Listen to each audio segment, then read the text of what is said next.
Welcome to Borders Talk, dots, dashes, and the stories they tell. We are Zalfa Fagali and Gillian Roberts, two border studies academics in England's East Midlands, from different countries with multiple passports. Today, we need to talk about settler colonialism, and we have with us two fantastic guests, and we're actually thrilled that you've agreed to come and speak with us on Borders Talk. Adam Barker and Emma Battell Lowman. Adam Barker is a settler Canadian from the territories of the Haudenosaunee and Anishinaabe people, and he's currently a research assistant in the Department of Geography at the University of Sheffield. Adam is a brilliant scholar of settler colonial studies and is the author of the incisive 2021 book, Making and Breaking Settler Space, 5 Centuries of Colonization in North America. He is also co-author with our second guest, Emma Battell Lowman, of the 2015 Settler Colonialism and Identity in 21st Century Canada. And we've just learned that the second edition is on its way in English and French. Adam is part of the Institute of Commoning and an all-round capital G good, capital D dude. Oh, thank you. So our fun fact about Adam is that he can do, as far as I'm concerned, an unbeatable impression of a righteous walrus. In fact, Adam and the righteous walrus have never before been seen in the same place at the same time. Coincidence? I think not. We still have that walrus suit somewhere. Oh no, I don't know what you're talking about. Yeah. No. Emma Battell Lowman is a historian, sociologist, and trade unionist. She is the author of many articles on settler colonialism, including one that Zalfa commissioned back in 2021 on teaching settler colonialism in the age of COVID-19.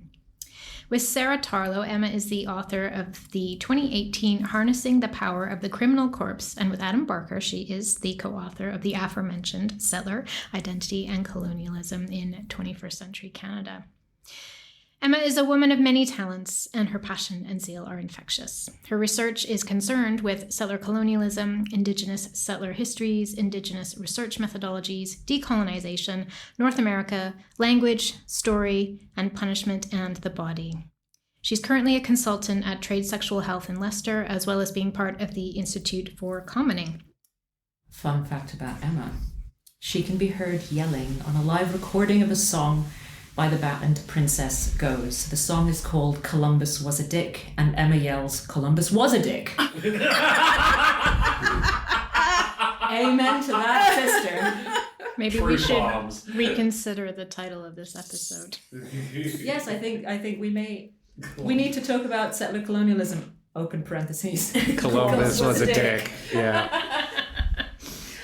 So thank you both for being here. As I said, we're really delighted. And for those of you who are listening many months later, it is a very warm day here in Leicester. And we have the windows closed for podcast recording purposes. So it's a real commitment. We're suffering to bring you this content. Suffering for your art. Thank you very much. So we playfully, we referenced the title of this episode already. We need to talk about settler colonialism. And that's a joke, but it's also true. Can you each tell us, in however much detail you'd like, what brought you to settler colonial studies from your different disciplinary positions as geographer or historian, sociologist, or different experiences that influenced that move? For me, the interest in what I would now call settler colonialism came before disciplinary decisions.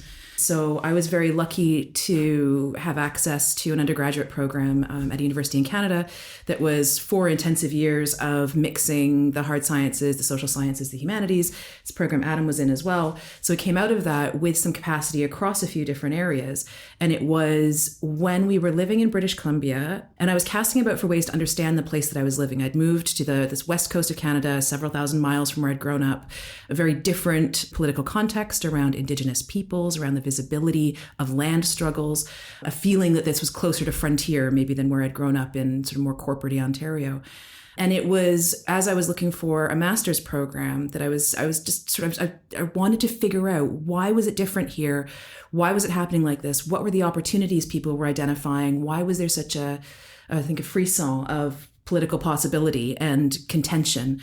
And that took me into studying history in my master's to look at the histories around particular moments in settler colonialism, some of the less sexy moments, I'm using that very weirdly, but so the mundane, the everyday, but the still extraordinary. And that really got me, it was that problem. How do I figure this out? How do I understand it? And how do I do something about it? And then that took me into disciplines that I thought would be useful.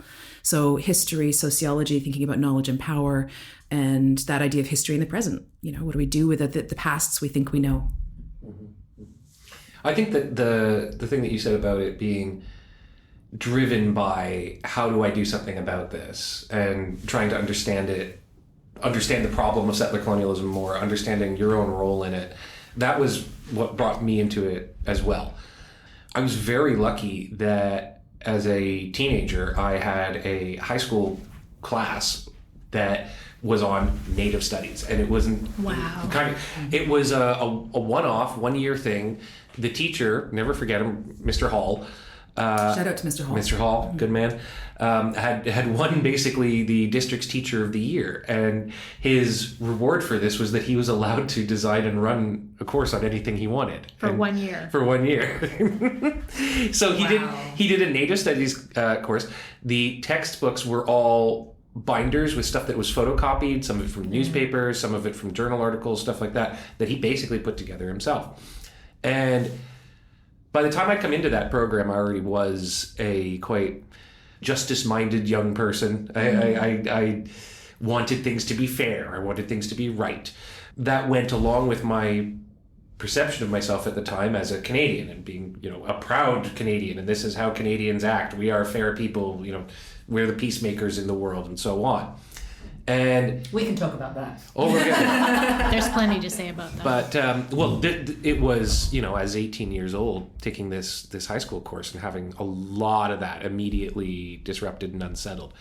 And when I went to university, I ended up doing a minor in Indigenous Studies, partly because that was, at the time, the Indigenous Studies program was constantly fighting for survival, and they were only allowed to offer a minor. And so I want to shout out the McMaster University Indigenous Studies program here, who are now accepting master's students and PhD students. So they've absolutely killed it. But going and spending time on Six Nations, which is the reserve that's near the university, also the nearest one to where I grew up, realizing that there's a whole bunch of people whose reality of this country is totally different than mine. And the more you have those sort of national narratives that you base your personality around fractured, the more you have to fill that space in with something else. And I just kept going further and further and further in the research, in studying, because I'm trying to figure out now, who am I in this place as part of this society? And it ended up being, especially once we moved out to the West Coast, I moved out there to do a master's in Indigenous governance. It ended up being something that we've done together for many years to try to figure those sorts of things out. I ended up going into geography for my PhD because it was one of the only disciplines that I could identify that allowed me to range widely enough to really think about these things and act on them the way that I wanted to. That's fascinating. I guess the natural question that I have afterwards is, how did you come to write Settler? And we'll move on to Borders, or move back to Borders in a minute, but they are just here under the surface of everything. Yeah, absolutely. Absolutely. And that experience, that I had of growing up in, we both did, in proximity to the US-Canada border, and border in a place that was sort of iconic. It's the Niagara River, it's Niagara Falls, it's these bridges going over in the most populated area of Canada. So I think part of that difference for us from being there versus going to the west coast of Canada. And so we had exposure to Indigenous peoples and issues in writing a little, in Ontario, and then had a very different way on the west coast. And it was that, I think that experience had a lot to do with it. So learning with and in Indigenous contexts, and as non-Indigenous people, as settler people who stick out a little bit that way. What we learned in the context of those relationships, in those efforts, the things we were involved in, the ways we failed. Yeah. The staggering rainbow of fail that helped us learn, and the people who sort of held the doors open for us so we could come back after and keep working. It had a lot to do with that journey. And this is not just an intellectual sort of understanding journey or sort of analytical one, but very much that heart, very much those deep places of vulnerability that get touched by doing some of these things. It was that combination of lived experience, but then also because Adam and I come from academia as well, and this drive to critically understand, putting those two things together, that sort of personal up and down journey and intimate experience, along with that analytical piece, that's what we tried to do in Settler, because we were trying to, I sometimes say these things just to make you happy, Adam, map out. Ooh, we mapped out. Is that working for you? Sort of a journey that others might want to follow, or at least the story of our journey of understanding. Moving through the different stages of getting your head around what is settler colonialism, this invisibilized thing for settler people in Canada. How do we deal with it? How do we understand it? But then also, how do we feel it? And because you can't fix this with just thinking your way out of it. It's not a problem that works that way. So that's what Settler was about. We want to really thank our editor at Fernwood at the time, Candida Hadley. Candida is a brilliant activist and sort of animator in this kind of work.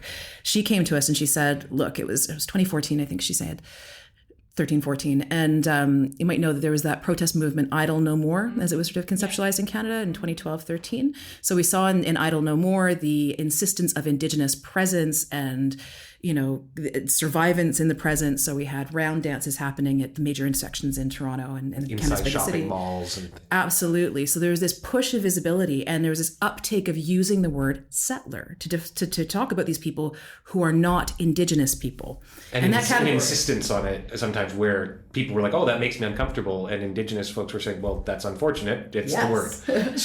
So we'd used various terms and imprecise terms and ideas for a little while. We'd come into this possibility of settler as a useful term and something much more specific and direct and active than saying what you're not. Saying you're not Indigenous, you're not something else. Yeah.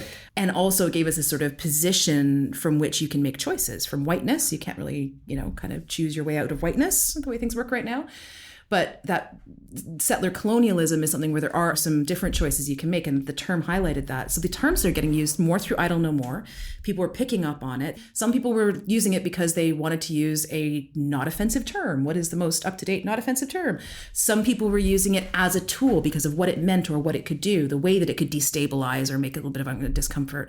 Folks were using it as a way to just insist on the presence of colonization in Canada, which is something we want to absolutely, my people want to subsume this and just do happy slappy, maple leaf mittens and swigging, maple syrup as you canoe down a river. That, again, all Indigenous technologies, people. So insist on that visibility. So people were using it. And Candida said to us, she said, well, you guys, I've read your stuff, you're in the know.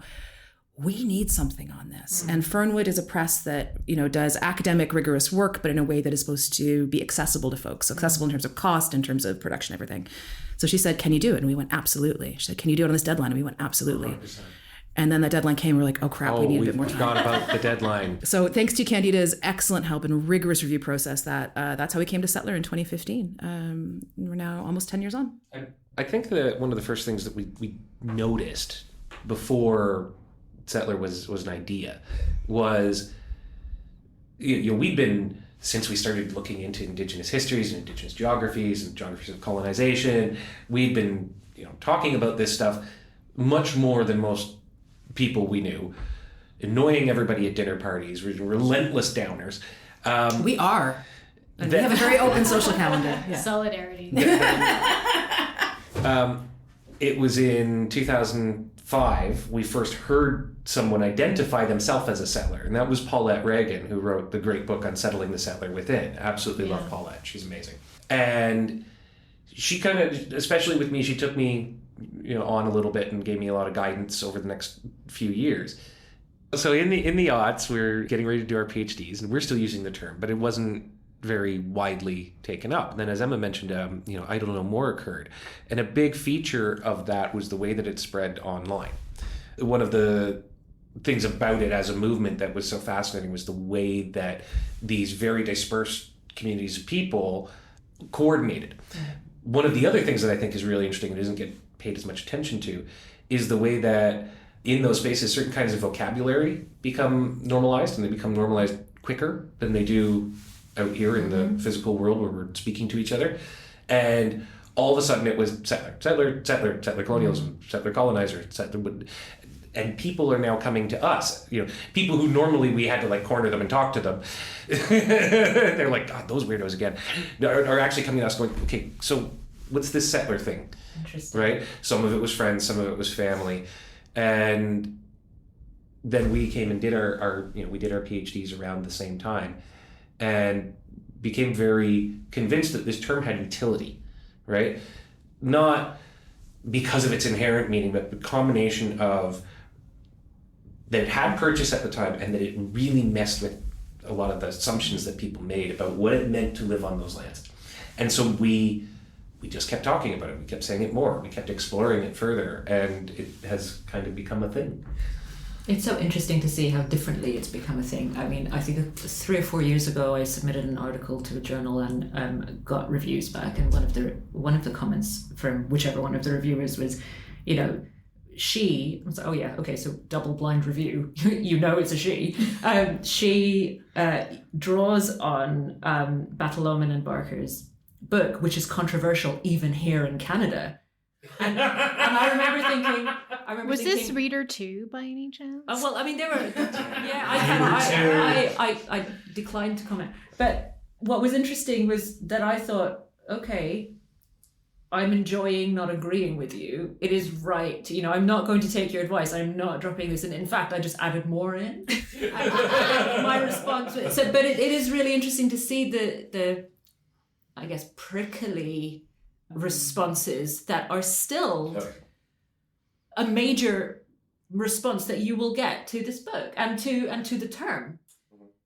This is it. It's that prickliness, that discomfort. So that's something we get into in Settler, because it's the way that when you... Ironically, they just don't get it. Well, it because we're challenging one of the fundamental Canadian myth, which is we were the nice colonizers. We came with the, spreading the gifts of treaty and education and collaboration. And we're definitely not like the Americans with the Indian Wars. And we're definitely not like the Spanish.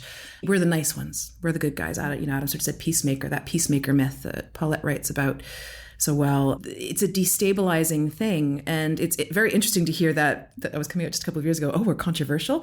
I'd like some pearls to grasp, please. I didn't bring pearls because I'd clank on the microphone. But this is part of the reason Adam and I ended up in the UK, is that when we were looking around for ways to continue doing work that we thought was useful and important, Adam was for sure wanting to be back in the academy. When we were looking around in Canada in 2008-9, people's backs would get up so much that you could very rarely get to a critical conversation or anything productive. And that emotional sort of rejection would really get in the way. So there's some people's big feelings, there's some academic big feelings that made us sort of go, all right, if we go to the UK, we can sidestep that a little bit and actually pursue the work and push it on a bit more. Yeah, I didn't see how you could actively carry out a PhD research program in an environment where every single person you're speaking to, you're having to go back to the fundamentals and try to convince them of the very basic points. And that's something we've been a little uncompromising on, is we're not re-arguing that colonialism is a thing in Canada. We rely on great usually indigenous or indigenous and ally sort of work that established that a long time ago. So we're not rehashing that. What we're doing is trying to take next steps on from there and make that accessible, because it is messy and there is, everything tells you not to do it. But it's funny also hearing it's controversial, considering that, we've been recruited in the last year to deliver training for, parts of the federal government of Canada. So we've got government interest now in talking about these things because they realize that it's useful, and that actually efforts towards, we've got to work on Indigenous reconciliation. No, settlers need to sort themselves out. Correct. Yeah. Well, I just wanted to emphasize one of the things that you said very early on in the process of discussing the book and what we wanted it to be. Emma used the term, we need to set a higher bar. And what she meant was some of this stuff, it's proven, we know. The only reason it ends up becoming an argument is because people come with bad faith critiques, right? The residential schools weren't that bad. No, they were genocide, guys. We're not going to argue about that anymore. And the book, I think, there's very clearly parts of it where I can see, having just recently reread it for the second edition, this is one of those spots where Emma's wanting to set a bar. We're not arguing about this anymore. This is the fundamental. And if you're not on board with that, you have some work to do. Can we circle back to your point about moving to the UK to pursue your work and what this space has meant for you in terms of your positions, your perspectives, and also how does the UK figure in this matrix? Oh, wow. That's a great question. It's been a fascinating learning process being here and doing this kind of work. Among other things, I have discovered that the average British English person that I meet around here is very willing to accept the facts of colonization. It's kind of like oh yeah, we did all kinds of horrible stuff. I didn't know about that one in particular, but yes. Way less resistance to those kind of historical points being brought up than in Canada, where it connects to a deeper anxiety about national identity and things like that. But also that even admitting that the vast majority of people that I meet around here also sort of think that it's an over issue. Like, well, the Indigenous people aren't really like around anymore, are they? The number of people who I've met who legitimately think that, well, they're all gone. They were wiped out. And that's horrible, but it's happened, right? Whereas, we're coming from contexts in Canada where we literally worked with these communities of people. Come on, guys. It's like, and no, they're not some strange mythical, however you've constructed them in your head. They're human beings. So that distanciation from where the problem's actually occurring, on one level, it allows you to have other kinds of conversations that are harder to have in Canada. But on the kind of the double-edged sword of it all is that people don't have to know and care. They don't actually have to have an opinion. They don't have to be passionate about it in any way. And you have these conversations so frequently where people be like, oh man, that's really terrible. Anyway, so you go into the rugby this week, right? Like and that's fine. We don't all have to dwell in the horribleness all the time. The last thing I'll say, though, is that I've very recently been working on thinking about how the myth of Canada as a good country and as a treaty-making, peacemaking nation is very heavily invested in this country. And I believe that a lot of it has to do with this feeling that Canada was the successful colony. It's the one that kind of proves that British imperialism wasn't all that bad. If it went bad in those other places, maybe that's because of the people that were there, right? So there's this flipping it around onto the colonized that you just weren't, ready to be part of the empire, I guess. But that, Canada was so peaceful and it was so prosperous. And even now, it tends to be this place that people in this country think of as a way to get your problem solved. Like, man, the job market's not working out, but, maybe I'll go. Have you tried Canada? Have you tried Canada? But Boris Johnson, when he was prime minister and, taking the country through the hard Brexit, trying to drum up some vision for people. Yeah, it comes up with his Super Canada deal, which was never a thing and didn't exist. But there's this tendency to look at Canada as like, that's where the resources are, that's the problem solver. And we made that. And when you start getting deeply into, well, where did settler colonization come from? Not just the settler people. Where did the impetus for it come from? Where did the infrastructure come from? Where did the power come from? Oh, right. So you guys did a bunch of genocides and you are going to have to deal with that at some point. And us using the term settler, once you get over that initial inertia of being disconnected from the issue, it can make people really uncomfortable once they start to get the connection to, right, from there to across the Atlantic to here to, oh no, I was thinking about, you sort of said that about that experience of coming here. Like, so where I grew up in Canada and sort of where Adam did as well was an area that sort of populated today still by the heritage of the events of the War of 1812, which was Britain v. America, sometimes called America's Second War of Independence, and therefore quite close to some spaces that are very Englishy. They were burnt during those conflicts. They were rebuilt. They've been sort of maintained as heritage. So, the places I lived were quite inflected by sort of English Britishness.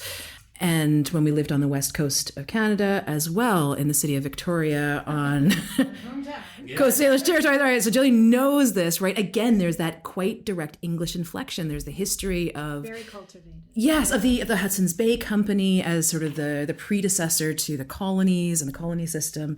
They had this sort of the center of the colonies of Vancouver Island and then British Columbia located there. And so I think moving from places with those connections and those being home to me to the UK, I'd had this real sense of how the UK was active in Canadian imagination and heritage and life, and from, again, places really impacted by that. And then coming to the UK and getting a little bit of that kind of the opposite experience. How do people here conceptualize Canada? And I think Adam alluded to it a bit with some of the connections people have. But, you know, you walk around, my accent still sticks out. It's changed a little bit here and there, but I definitely don't sound like I'm from here, eh? So, so people will have the chat with you, and, you know, it's that, you know, the fantastic, hey, oh, you're from, which part of America are you from? You go, I'm from the Canadian part. They go, oh, that's nice. And I'm like, yes, it is. I apologize profusely. Yes. Oh my God, I'm so sorry.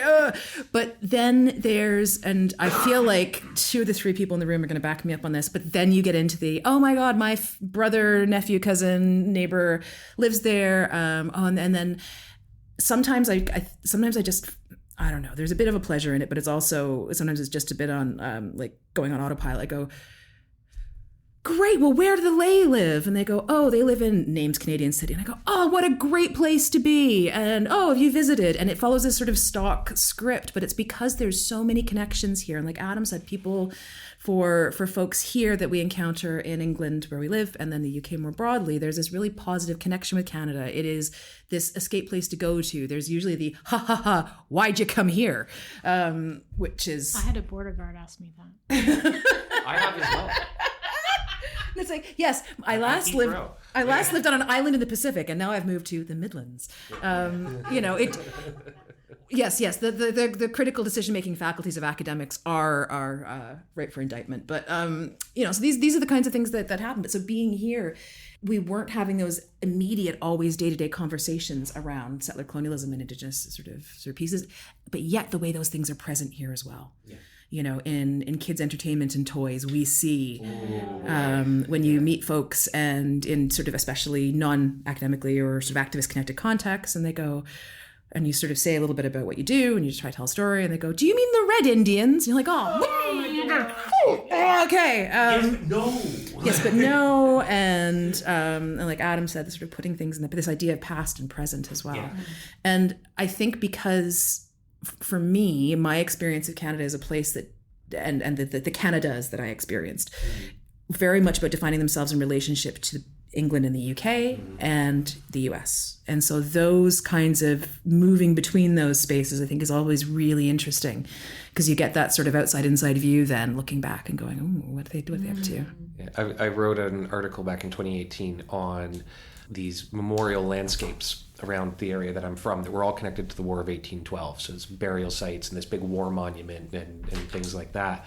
And while I was writing that article, one of the things I came across was a newspaper editorial by a guy who's a member of provincial parliament, I think, saying like they wanted to do this new reinternment and this big ceremony, and he was advocating for it, and he was saying that those bodies there, you know, they're brave Canadians. They're the first Canadians. And I was like, Canada did not exist in 1812. It was not a term, a concept that anything used. Those guys were British soldiers who were probably hoping to make it through the war and go back to Britain, right? So they're very much not Canadian settlers. That's not what they were. But that history has to serve two masters, right? It's part of British history, but it's also part of Canadian national history. So a lot about us being here, it sort of sits in one of those gray areas, right? Where the work is, it's relevant, it's connected here, but not necessarily in the way that people would think. How do we talk about settler colonialism and borders simultaneously? And how do you see the relationship between the two working? I want to start by talking about our friend, Mohawk and Tuscarora poet January Rogers, whose poem Forever opens our book. And in contrasting her people's way of doing things through the Haudenosaunee Confederacy versus our way of doing things as Canada and the United States, she talks about how her people had boundaries, not borders, right? And to me, it's this really brilliant line that sums up so much that is different between the systems, the ways of organizing a society, the way of thinking about how people can or should move through territory, all of those sorts of things. That a boundary is about an active respect, right? Something you can violate, but you choose not to. Whereas borders they're fences and guards, and they're something that not only shouldn't you violate it, but we're going to do everything to ensure that you can't, right? And it's all that's about that centralizing power and control. And one of the things settler colonization does is essentially it destroys to replace, in the words of Patrick Wolf. So it's going and collecting up bits of actual physical land, loyalty of people, key resources, right?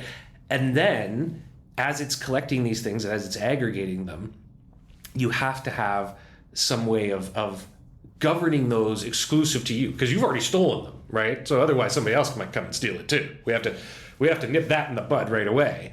So that's where you have to have the state, that's where you have to have the borders, that's where you have to have the rule of law. And the Haudenosaunee governance, by contrast, is one of the ones that I always look to for examples of radically democratic, radically inclusive form of government that ultimately chose not to have borders, because that would have been antithetical to the ideology of what the government does. And then when you look at, I read a great book by a historian named John Parmenter called The Edge of the Woods, Iroquois, the area that we're from in the 16th and the 1700s. And one of the first things he talks about is just how far people moved and how safe it was to travel, right? We get told that when we're crossing the border, we have to tolerate somebody pointing an assault rifle at us, or if we're going onto an airplane, we all have to take off half of our clothes and have all of our bags searched and all the rest of it. Are these borders really making us safer? When you can look at examples where you have none of that and people were very safe to travel, very free to move around. And of course, it's all very relevant because in the area we're from, the Canada-US border goes right through the middle of Confederacy territory.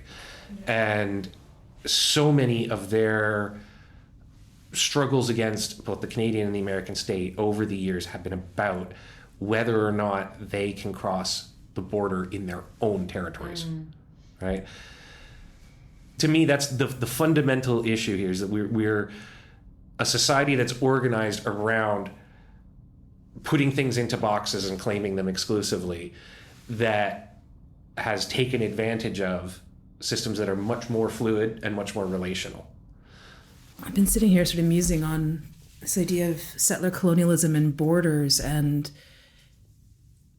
I just keep having sort of a strong sort of sense memory of experience crossing borders in North America, which was a really normal thing when I was a kid.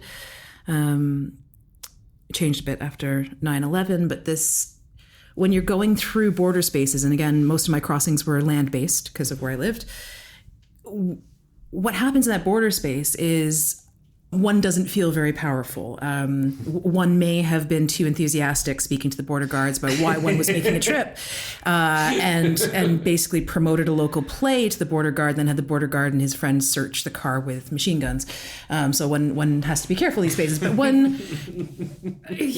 that's all very carefully in the third person. No one's going to ever guess who it was. But these were spaces where you could in no way challenge or counter the dominant story that this is, this was the meeting place between Canada and the United States, that, as someone going into the United States, you're going to be checked, you're going to be vetted, could be excluded for various reasons. But there was no space for indigeneity. There was no space for, indigenous sort of movement rights. There was, I think, questioning settler colonialism in any way would be seen as an act of provocation in those spaces. So in those spaces, you have to play good Canadian if you want to cross, right? And good Canadian means being, not talking about those things, not sort of pushing on those kinds of areas and stories. And I because it's not my experience, I really liked the story by Thomas King about I think a woman was crossing on Indigenous passport, but in the prairies, I think, which is also a land crossing. Blackfoot, yeah. You read about the stories of the lacrosse teams who are traveling on Haudenosaunee passports, and you think about what a different experience it is, and just what it must take to go and not play settler in those spaces. And I think lots of us, lots of settler Canadians or Americans will do that, just sort of, that's just what you do in those spaces. But I find them to be spaces where you can't question any of those things. It would be taken very wrongly. The settler estate kind of assumes its own ultimate authority. And so the closer you are to the unbridled power of that structure, the less it tolerates any kind of questioning of that, right? And those borders, I think they turn attention away from settler colonialism in a lot of ways. They absolutely normalize it because they are the one, that's where the power stops. And if anything, you'd focus on any contention maybe between those bordering nation states and not Indigenous issues or and again, as somebody who has a fair amount of privilege in crossing borders with a Canadian passport, and my middle class averageness, whiteness, whatever, in Canada, and still how powerless you are made in those spaces, I think is one of the things that hits home as well, that you could still get it wrong, I think.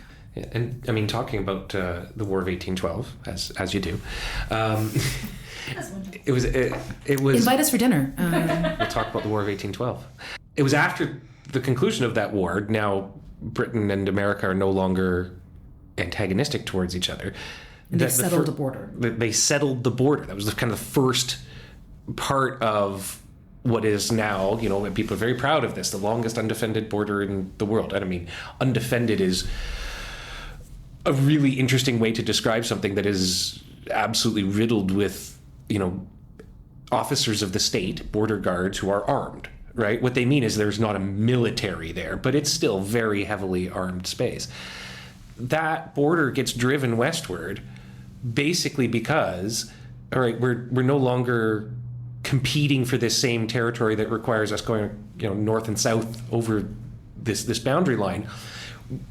Both powers just sort of reorient west and run westwards. And as they do, the border goes with them. Right, essentially. Like literally in a straight line from us. Yeah. And we have the province of British Columbia, which the vast majority of it does not have any treaties. It should not be part of Canada. Canada's own Supreme Court has basically recognized we have no idea how legally to justify this.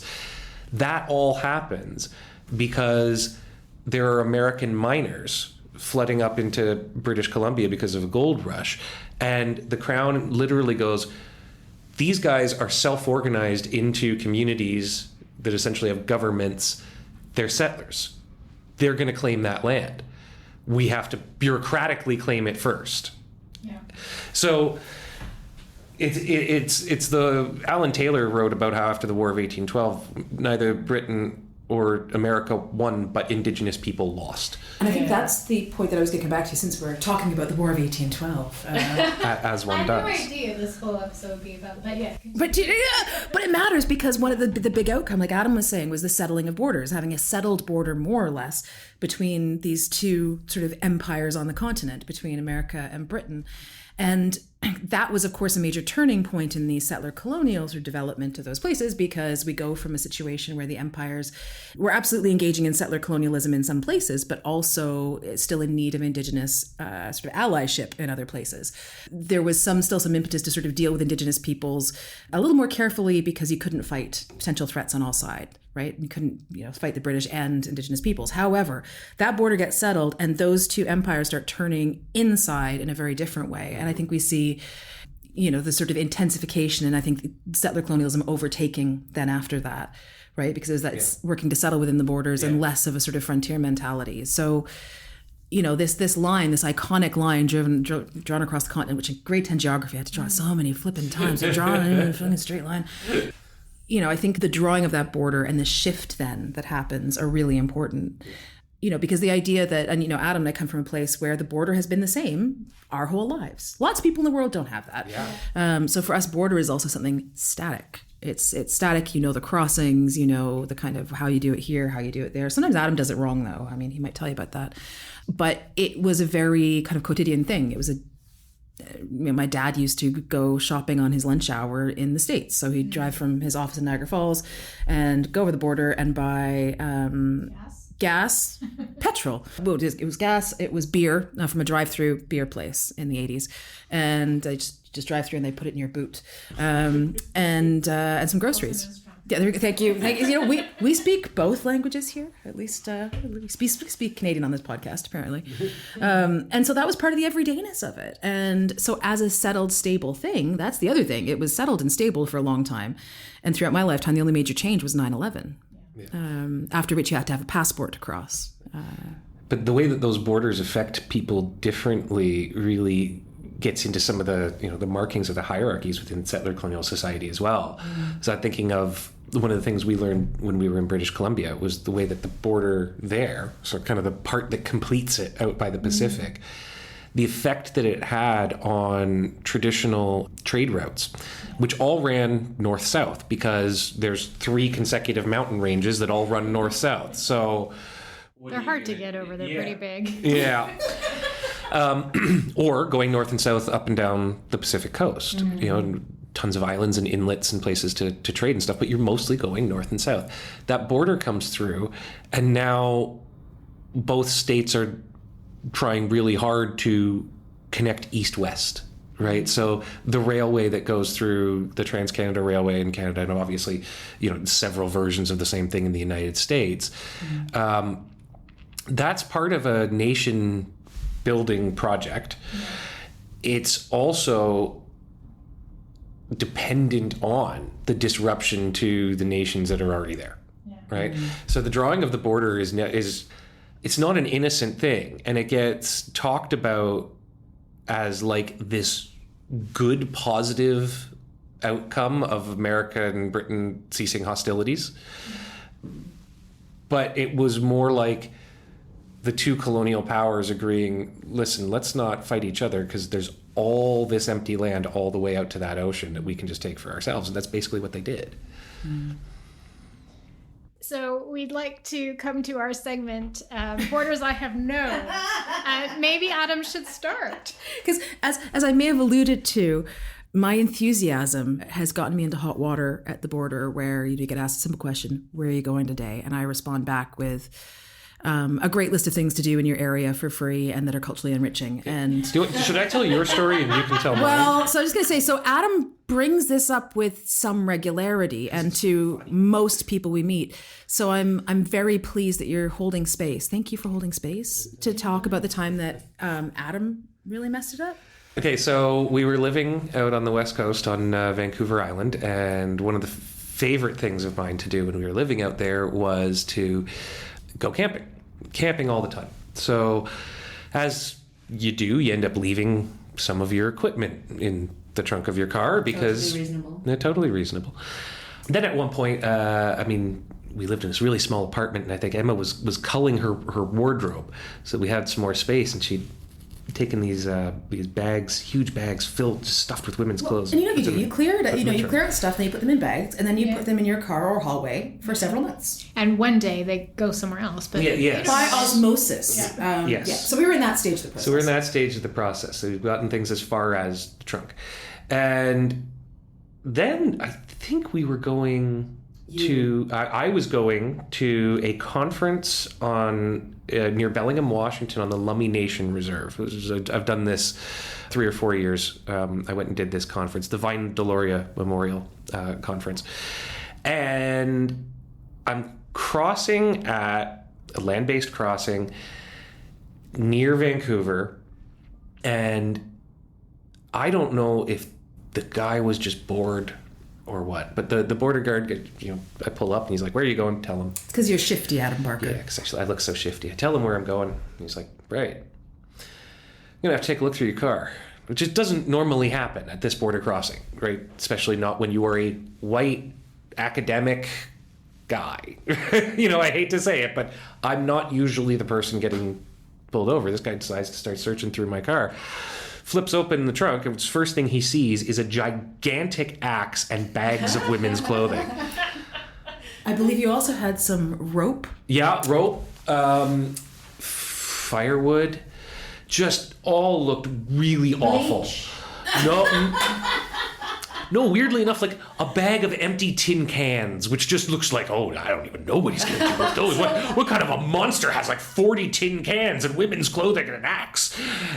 So this is the time Adam got taken away for a wee chat. yeah, and in the end, the guy was just laughing. He's like, literally, you're just coming down for a conference and you forgot all the stuff was in your trunk. Like, yes, It's like performance art. 100%. Right? Yeah, yeah. So that was my border experience. Oh dear. You see, you just looked like you were doing some, not cross-border shopping, some little cross-border murder. Little cross-border just pop murder and over. body removal. But he let you through, right? Yeah. So he wasn't that scared. No, the same border crossing. Another time we were crossing there with our friends from Belgium, and so we had to get out and go into the building because they had to do their visa and all the rest of it. That's totally normal. But we got this really grumpy, gotcha kind of border guard.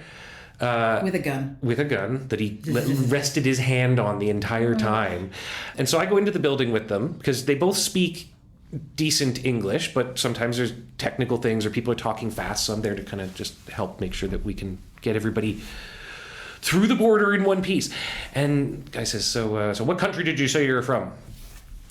Belgium. He's like, right. So which language do you want your form in? And they said, French. And he says, I thought you said you're from Belgium. Oh my God. So, do you think they speak Belgian in Belgium? You can't say that because they have a gun and they will exclude you from the country. No, so we had to say, yes, they are from the French-speaking part of Belgium, and then look at each other like, what?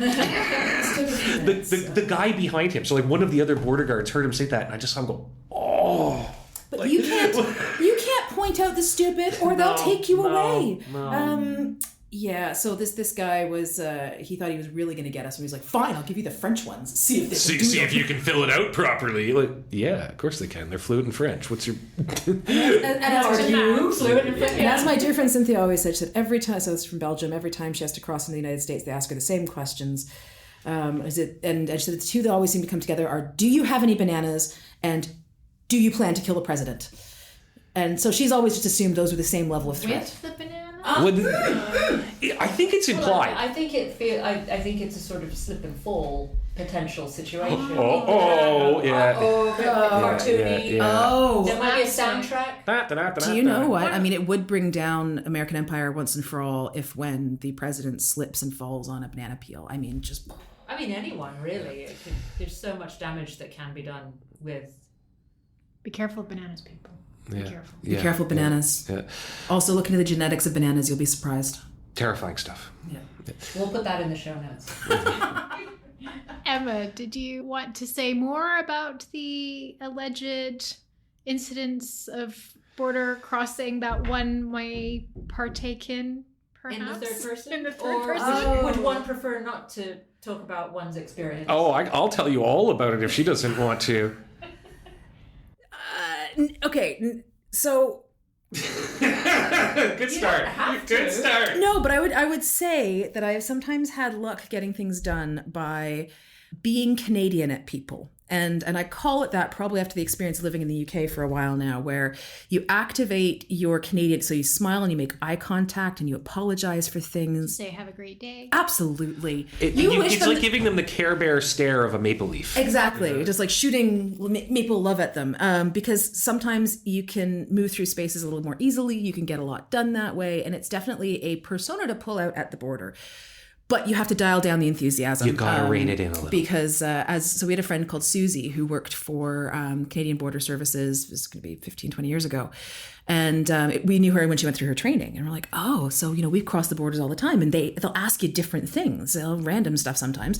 And she said, yeah, so apparently what she was taught was there was no sort of set of questions that you had to do. You did have to look at, does the person's ID match up, check the car reg, because then you know that they're a person with enough money to have a car and therefore are more trustworthy. That's what they teach them. But otherwise, they said what they were taught was to engage with people crossing the border and see what happens, because you want to see if somebody reacts in a way that would display that they're nervous, anxious, up to something. At a border. So you just ask random questions or point something out about their car, or like, oh, who plays baseball, if they see a baseball glove in your car. And then, the way that you answer that or don't answer this that. Sounds so scientific and definitely not inappropriate. Definitely not riddled into with abuse. cultural biases, Totally not. racism, Just so you know, classism. That's definitely not what I think. running our No. border on vibes. On Straight vibes. Yeah. Absolutely. I mean, Susie did say that, the biggest and only bust of any kind of, sort of size that she had was illegal cheese. Huge wheel of cheese. I think it was unpasteurized and being smuggled. Whoa, raw cheese. Oh, all right. Yeah. This is something the border needs to defend. Protect our See, cheese. I was very much about open borders until I heard about the cheese smuggling. I was like, no, crackdown. So I think that's sort of you learning how to perform in those spaces, how to be nice enough that you're read as non-threatening and but competent enough, but not too competent. And that ability to perform and the willingness to do it, I think, really influences how folks can move through border spaces. Do you put on your camo and just try to look like, not actual camouflage, but sort of that will get getting that visual. that'll get you picked up. But do you try to look a sort of a certain kind of normal? Are you trying to play or pass for something? Yeah. And can the way that for me helps manage some of my feelings and anxieties. So again, I'm someone who has had very easy border experiences through my life, and the times that it has not been easy have just brought home to me just how. So for a smaller upset being so destabilizing or upsetting, just what it's like for so many more people. And so I feel much more differently about border. I'm less cavalier about crossing international borders now than I used to be. So that being said, one time we're coming back from Buffalo. Oh, God.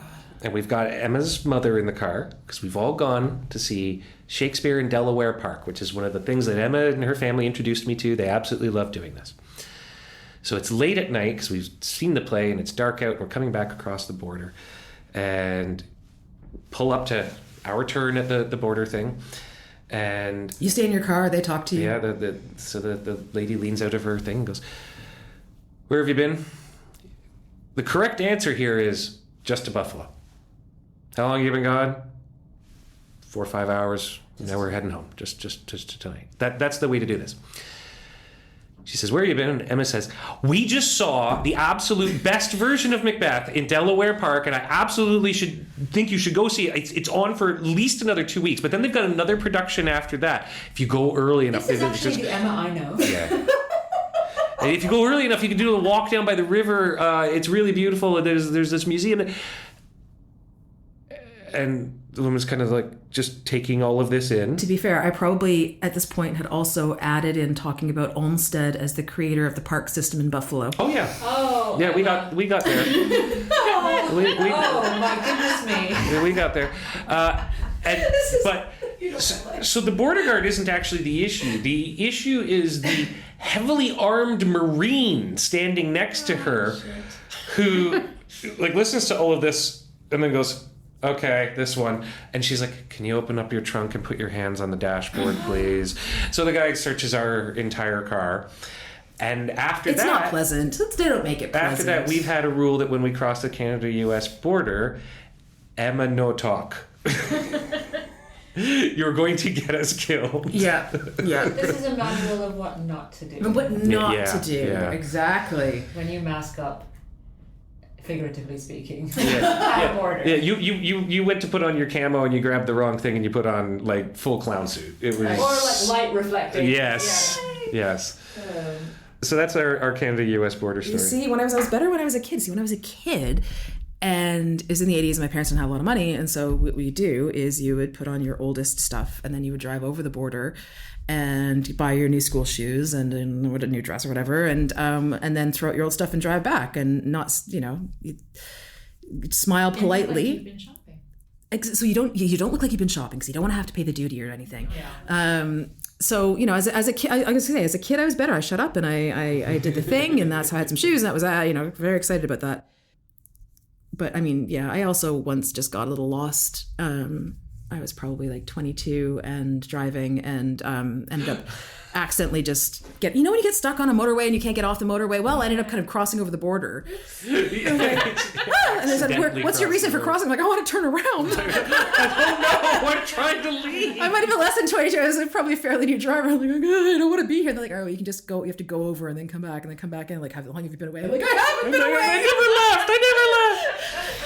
This is before Google Maps, people. Okay, you had to navigate with your brain, and I was very lost. Those are some amazing cautionary tales. We're good at cautionary tales. I mean, I think we've had less success talking about success. No, we are all cautionary tales all the time. We think of it this way: we make all the mistakes so that you don't have to. Speaking of failure. Yeah. A huge subject in my most recent book. I decided to just lean in and write a whole chapter on failure. No, and I think that's a major strength and a reason that book is so important. Just as a final thing to maybe plug. Thank you for it, and thank you both. Thank you both for this conversation, for the work that you do and that you keep doing, and for your cautionary tales, without which our listeners will surely become lost in the borderlands. Yeah. So, thank you both very much indeed. This has been wonderful. It's been a blast. Thank you Thanks so much for having us. Just thrilled to be with you guys. Yeah. What borders have you known? Tell us your stories. Until next time, we've been Zalpha and Jillian on the line. Thanks for listening.